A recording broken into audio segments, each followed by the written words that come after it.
Oda's been hiding an entire second life of Shanks' past, and once you see the truth, there's no unseeing it. We all thought Shanks was the cool mentor, the red-haired legend who gave Luffy his hat and dipped. But turns out, that man has ties to Roger, Imu, and the Celestial Dragons. And that's just the surface. From secret bloodlines to forbidden symbols burned into his skin, this is everything Oda didn't want us to notice about Shanks until now. Let's talk about everything we know now about Shanks, from being a pirate raised by the Pirate King himself, to the destined child who has connection in Elbaf, which is in the present of One Piece anime.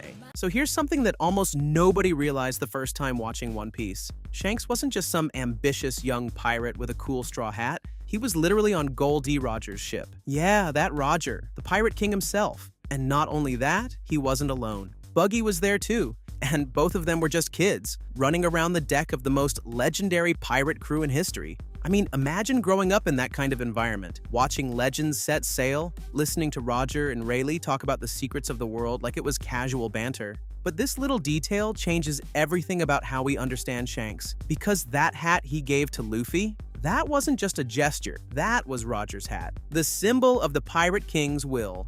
And now it's in Luffy's hands. That completely recontextualizes why Shanks bet on him. He wasn't just passing on hope, he was passing on history. But that's only scratching the surface of who Shanks really is. Remember that iconic moment when Shanks saved Luffy from the Sea King? The scene that probably made you cry as a kid, when he lost his arm and just smiled like it was nothing? Well, turns out that moment was hiding something massive. The Lord of the Coast didn't back off because Shanks looked scary. No, he backed off because Shanks used Conqueror's Haki, before we even knew what that was. The dude pulled out a legendary ability with zero buildup, zero explanation, and just walked away like it was Tuesday. That's how terrifyingly powerful he already was. And get this, Shanks doesn't even have a devil fruit. All his strength, pure Haki mastery. Observation, armament, conquerors. He's mastered all three, and his Conqueror's Haki might be the strongest in the entire series. That glare wasn't just dramatic, it was divine pressure. And it was aimed at protecting a boy he barely knew, but clearly saw potential in. And that potential? Yeah, it might be the reason he's finally making his move. After years of mysterious cameos and subtle power moves, Shanks finally said the quiet part out loud. He's going for the One Piece. That one sentence dropped during the post-Wano arc changed the game entirely. For the longest time, Shanks was like this mythic figure, showing up to stop wars, warn Gorosei, or give Luffy a push. But now he's stepping onto the main stage. And here's the kicker. This means the red-haired pirates are officially in the race against the Straw Hats. The mentor is now a rival. The guy who believed in Luffy's dream might just be trying to claim it first. But here's where things get murky. Some fans believe Shanks wants Luffy to win. They think he's testing him, pushing him, making sure he's truly ready to bear the weight of the Pirate King's legacy. And honestly, that would be peak Oda, making us question everything we thought we knew about this man. For years, we had no clue where Shanks came from. He just appeared on Roger's ship as a kid. But Roger and Rayleigh did mention raising a baby once while out at sea. And that line hit way harder when Chapter 1086 confirmed what film Red teased. Shanks is a member of the Figarland family, a celestial dragon bloodline.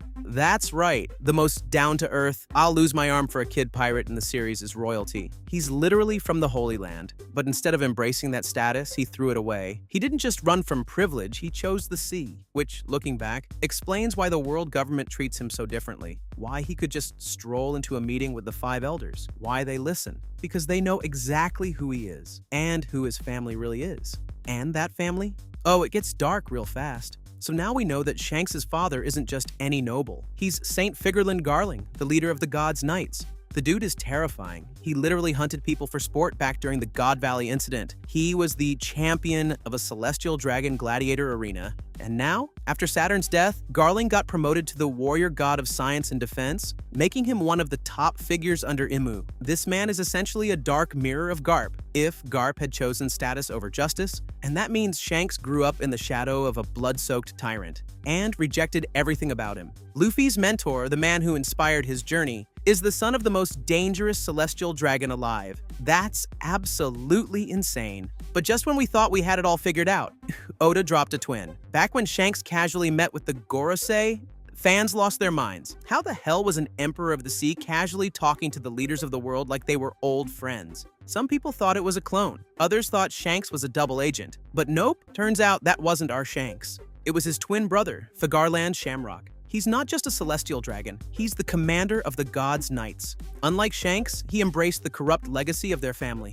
He stayed in Mary Joieuse. He wields power over the world's most elite enforcers. And yeah, this twin twist not only clears up that Five Elders meeting, it also shows just how deep the celestial nepotism runs. It's royalty versus rebellion. Brothers split by ideals. And yet Shanks wasn't done with the Holy Land just yet. This one almost broke the fan base. For decades, we thought Shanks had abandoned his noble origins for good, but then Shamrock dropped a bombshell. Shanks returned to Mary Joieuse. Sometime between Roger's death and forming his own crew, he went back. Why? We don't know. Maybe to renounce his status, maybe to confront his past. But that visit changed everything. In the eyes of the Celestial Dragons, he chose to become filth, just another pirate. That one choice made him a traitor to his bloodline and a symbol of rebellion. But the fact that he even went back, it means something happened there. Something we haven't seen yet. And knowing Oda, that moment might be tied to Imu, or even the Abyss. Which brings us to something everyone missed, hiding in plain sight. In chapter 1152, we see Shanks in a flashback with Scooper Gaban at Elbaf. At first glance, it feels like a heartwarming memory, two former Roger pirates catching up. But when you look closer, there's something wild on Shanks' left shoulder, an Abyss mark. And yeah, that's the same mark all gods' knights have, the same symbol that lets them teleport, connect to Imu, and possibly bend space. And what arm is it on? The one he lost saving Luffy? That moment? That sacrifice? Might have been something much bigger. Some fans believe Shanks let the Sea King bite it off on purpose, to remove the mark, to sever his connection to the gods' knights and the Abyss itself. That wasn't just a heroic sacrifice, that was liberation. And if that's true, then Shanks didn't just save Luffy, he saved himself. Chapter 1152 of One Piece featured a flashback of Shanks hanging out with Scooper Gaban at Elbaf that took place 14 years in the past before the red-haired pirate met Luffy at Fuchsia Village. Interestingly, this flashback contains a small but fascinating detail that many readers may have overlooked during an initial reading. At one point, an Abyss mark can clearly be seen on Shanks' left shoulder, on the arm that he would eventually sacrifice to save Luffy's life a few years later. Every god's knight has this mark on some part of their bodies because it's what allows them to use the Abyss summoning circle to teleport around the world. Not to mention that it seemingly connects them directly to Imu's mysterious powers. This not only means that Shanks may have originally been a god's knight, which wouldn't be much of a surprise considering both his father and his twin brother are also part of this group, but that he may have also let the Lord of the Coast eat his left arm on purpose in order to get rid of his Abyss mask. So when you lay all of this out, piece by piece, thread by thread, it stops being a story about just another powerful pirate. Shanks isn't just strong, he isn't just respected, he isn't just one of the Yonko. What Oda's slowly been doing, especially across the last few arcs, is rebuilding Shanks from the ground up, not as a side character, not as a mysterious mentor, but as someone who's woven into the very foundation of the One Piece world. Think about it, he's the only character in the entire series who's tied to every major pillar of power. Roger's crew gave him the will of the Pirate King. Luffy carries his legacy. The Five Elders know his name. Imu's system branded his body, and the blood of the world nobles flows through his veins. You can't say that about anyone else, not even Luffy, not even Dragon. In a way, Shanks sits at the exact center of the world's biggest contradictions. He's the noble who chose freedom, the pirate who guards peace, the father's son who became the complete opposite of everything his family stood for. And yet we still barely know anything about what he's really planning. That's what makes him so terrifying. And so compelling, because Shanks doesn't move like a pirate. He moves like someone playing a much bigger game. He steps into world events only when it matters. He doesn't waste time with flashy speeches or prolonged battles. He shows up, makes a single decision, and then disappears, like a force of nature, or a trigger. And when he does act, whether it's stopping Kaido, ending the Summit War, or finally setting sail for the One Piece, it feels like the entire story shifts with him. Like he's not just part of the narrative, he's steering it from the shadows. And then there's the personal layer. The man who gave Luffy his dream, knowing full well the cost of carrying that hat. The man who smiled through pain, who lost his arm to a Sea King, or maybe to his past, who stands as both gatekeeper and guardian to the next generation, who might end up as Luffy's final test or his final ally, and who might be carrying burdens even heavier than we've ever imagined. And I think that's the real genius of how Oda wrote Shanks. We all thought he was a supporting character, but he might just be the last key.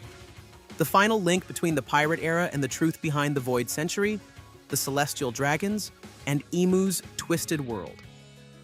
Because when you strip away the mystery, the titles, the family legacy, you're left with a man who chose freedom, who chose Luffy, and if that means going against everything he came from, He's already shown he's willing to lose everything. So now the only question is, what will Shanks do next? Because when that answer comes, it won't just change the story, it might rewrite all of One Piece.